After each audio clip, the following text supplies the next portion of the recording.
Thobal District Lilong Chingjao da tha asigi tang amagi thodokta leikhidraba mioi mangagi asiba chang ngasi ayo mass prayer tauraba matungda magi laikai da leiba Kabaristan da leiron chankrai thodo du da leikhidraba singi hakchang sing adu ngasi ayo Janims ki moktagi laururaga Lilong Chingjao da purakduna mafam adu da masing yamlaba miyamna saruk yaduna mass prayer adu pangthoki Misi adugi mayokta semkiba JC na sinduna pangthokpa mass prayer adu loiraba matungda laikhidraba singi hakchang adu magi imung manunggi mioi singna aroiba mathau mangam pangthoknaba punakhi JAC gi ko convener ME Islamna Sedasada punna kundaminariba maitei amadi maitei pangkal ichil inaw singna Lilong Chingjao gi maramda amana amabu social media da hunaduna ngangna bagi thabak khudaktagi lepiyu thodo sida sentiment oiraba maitei panggal gi maraktagi khara henjinba wahi wata yaukhrabasu madu mayamba oiriba maitei ichil inaw singna pukning fathabiraga ngakpiyu Karigumba masina makhata na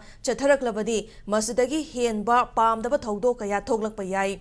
Masigi mahuta state asigi hena chawkhatpa ama oiraknaba honabada aikhoi punna saruk yaminasi loinana ngasigi asigomba mass prayer asida saruk yakiba miyambusu thagatpa amadi tawbimal khangba phongdokhi